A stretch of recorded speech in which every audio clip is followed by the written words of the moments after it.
9 News at Noon starts now. Tonight, all eyes will be on Kansas City in a big-time matchup between the Chiefs and the Eagles. We're getting you prepared for all the fun as we're counting down to kickoff. It's now just less than 8 hours away. And we are remembering former First Lady Rosalynn Carter, a trailblazer for women's rights and an advocate for mental health. We'll take a look at her time spent in the White House and the tributes taking place after her passing. Right now, a trial is underway that could change Missouri voting requirements. We're going to break down the lawsuit as local groups push to make voting more accessible. Thanks for joining us today at noon. I'm Kelly Eckerman, joined by Chad Curley. And Kansas City, of course, is focused on the big game tonight, that Super Bowl rematch. But weather's going to have an impact on the game and anyone going to the game. That's right. Whether you're tailgating, watching the game from home, going out to the store to get some groceries for the game to cook tonight, it is an impact day. We have a storm system moving through Kansas City. And we have rain coming down, low visibility. There's a live look outside right now from our City View camera that was pointed towards Arrowhead Stadium. But now the rain is coming down so hard you can't even see. It's cold too, 44 degrees. The wind chill is in the upper 30s. That is because of a wind out of the northeast at 14 miles per hour that will be blowing all day. As we look at First Alert Radar, you can actually see where that shower is over Arrowhead. It's light to moderate rain that's coming down. Most of this is moving from south up to the north and northwest. So a few areas of concentrated showers. Those are near Carrollton, moving into Chillicothe. More rainfall ongoing from Harrisonville to Clinton on the Kansas side, Ottawa, and near Topeka, there's another area of some showers that continue to fall. So we're pretty much in and out of the rain all day long. We have a weather impact day continuing through this evening. Temperatures hang out in the 40s. It's starting to look now more so like there could be another wave of moderate to heavy rain coming in later this afternoon, Kelly. Despite the cold, despite the rain, we know Chiefs Kingdom is gearing up. They are ready for the game tonight regardless. They always are. And KMBC 9's Dennis Evans is at Arrowhead Stadium, where fans have actually been waiting to get into the parking lot since early this morning. So Dennis, Chiefs games are a hot ticket nowadays. This game, no exception. No exception at all. I mean, a little bit of rain not going to stop the Chiefs fans. The one thing I can say about the weather out here is it could be worse. Let's just say that. You can see the Chiefs fans are already lined up all the way down here, and all of them, you know, making the adjustments for the weather that we have going on today, which is the rain and the cold. Several tents set up in this area. And speaking of tents, we have these guys behind me, my new buddies, because they have a heater, of course.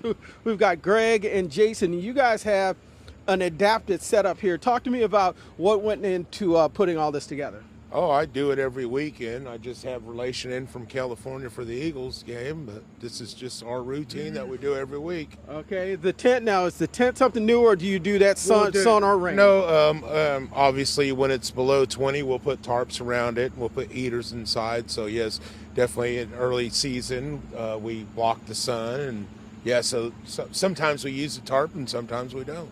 Now, because it's Thanksgiving, these guys they're doing turkeys. Who fried the turkey over here? Air fried the turkey. My cousin Jason air fried the turkey. So, air fried the turkey. We got some good turkey. Yep. Where's the dressing? Where's the? Right here. We're gonna cook the other one. Okay, that was just the pre. Who's ever heard of a pre-turkey? Yeah. But that's good stuff. This is not California weather. Oh, this is not. My wife texted me that it was 67 degrees over there. So. Yeah, I'm a little chilly compared to California weather. That's okay, and the wind is blowing hard, but it's a huge game tonight. Go Chiefs and Eagles, Super Bowl rematch. What are you thinking? Chiefs. The score, I don't know. It's gonna be a good one. It's gonna be a good one, and we're gonna be out here having turkey. I mean, this is a good setup. They have the heater, they have the turkey. I'll do what I can to try to bring something back for you guys, but I've got Bill with me, and I kind of like to eat a little bit, so I don't know if it's going to make it, guys. I was wondering which made them your best friends, the heater or the food, but did you get a sense for how long some of those fans have been out there today? Yes, Kelly, I've talked to some people who I know come out here all the time. I'll walk back out in this direction, and I've got this crew that I see out here all the time. And most of these people come out here, and they get here at like 5 o'clock in the morning. The gates aren't set to open up until the afternoon, but it doesn't stop them. The one thing I will say that is different is you see people inside of tents. You don't see the people standing around outside congregating the way they normally do. Everyone is inside, and they're just ready for the big game tonight. All right, lots of hype, lots of excitement. Can't wait for the game. Thanks so much, Dennis. Well, Jason and Travis Kelce's mom, Donna, also getting in on the Monday Night Football fun. She spent part of her morning at Raising Cane's in Overland Park. She actually worked the drive-thru and the front counter, serving up some chicken. Now, both the Eagles and the Chiefs are pretty evenly matched. They're both at the top of their conferences, and they're both coming off a bye week. The Chiefs' defense has been the star of this Chiefs team this season, but the offense is quietly putting up some respectable numbers. Their passing attack is ranked 5th in the NFL. Patrick Mahomes was asked about the adjustments he makes when his defense is playing so well. You have to adjust on the fly. It's week in, week out. You have to make adjustments. And so, obviously, if the defense is playing good and the offense maybe not playing to the level I want, you run some time off the clock. Or if you feel like the offense needs to score, you speed it up. But that's just part of playing the quarterback position. And it's not always pretty, but if you get the win at the end of the day, that's what you want. Here's a look at the Chiefs injury report. There's actually just one name. Wide receiver Richie James is listed as questionable, and that's with a knee injury. Before kickoff, the Chiefs will mark American Indian Heritage Month. The celebrations include the blessing of the Four Directions by members of the Kickapoo Nation. There will be a performance from the Young Bucks of the Omaha Nation and a presentation of colors from the Choctaw Nation. Honor Guard former Chiefs linebacker Donnie Edwards is a member of the Apache Indian Nation, and he will actually be the drum deck honoree. Tonight's game will also be a chance for Chiefs Kingdom and Eagles fans to give back. The Chiefs will be collecting donations for Toys for Tots. Fans are encouraged to bring new unwrapped toys for children up to 15 years old. Cash and checks will also be accepted. You can drop off donations at several collection spots, and those will be staffed by U.S. Marines. If you haven't bought tickets yet, prices are dropping a little. Seats start at $260 on StubHub, $245 on SeatGeek, and $254 through the Chiefs and Ticketmaster. You can watch the Kansas City Chiefs take on the Philadelphia Eagles tonight right here on KMBC 9. The excitement will kick off at 6:30 with our Countdown to Kickoff special. We're digging into the battle between the Eagles and the Chiefs at Arrowhead and tracking the potential for rain with our First Alert weather team. So tune in to Countdown to Kickoff tonight at 6:30. Then stick around for the game. We'll have live post-game coverage from the team you can count on right here at KMBC 9. People around the world are now remembering the life and legacy of former First Lady Rosalynn Carter. She died Sunday in her home in Plains, Georgia. At 96 years old, ABC's Rena Roy shares the late First Lady's story. A champion of women's rights and an advocate for mental health, Rosalynn Carter lived a life of faith and service before passing away at the age of 96 Sunday, peacefully at home with her family by her side. I think it's a very sad day in Georgia. That they lost a good person, and she was real respected around here in Plains. In a statement, former President Jimmy Carter said his wife was an equal partner in everything he ever accomplished. They were the longest married presidential couple, together for 77 years with 4 children.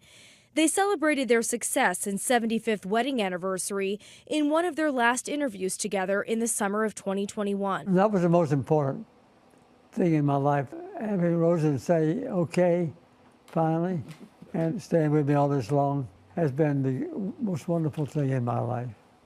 He's pretty wonderful in my life, too. After moving for her husband's naval career and running the family's peanut business, Rosalynn's unwavering support continued for her husband as he entered the race for the White House. My name is Jimmy Carter, and I'm running for president. She entered the White House at the height of the women's movement, the first time a First Lady had an office in the East Wing with the formal staff. She was well known for her efforts on mental health and caregiving and women's rights. But she and her husband are arguably most celebrated for what they did after leaving the White House, founding the Carter Center, which has helped to end diseases all over the world. Just 6 months ago, Rosalynn Carter announced that she had dementia. At the time, the former president was already in hospice care at their home. She will be laid to rest next Wednesday.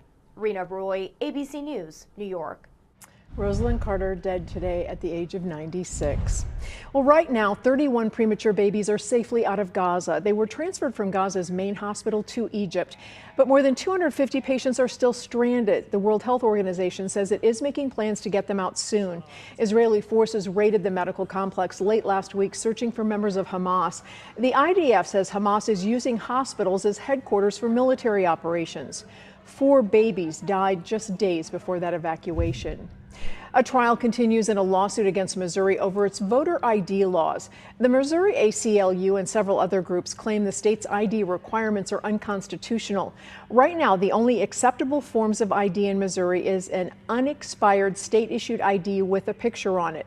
Current state law bans alternative options that used to be accepted, like student IDs, expired driver's licenses, and voter registration cards. Park University is making some big cuts because of low enrollment. The private college is cutting 16 faculty positions, 3 graduate programs, and about a dozen total majors, minors, certificates, and concentrations. The school is blaming a big drop in enrollment since the pandemic and tougher competition among colleges.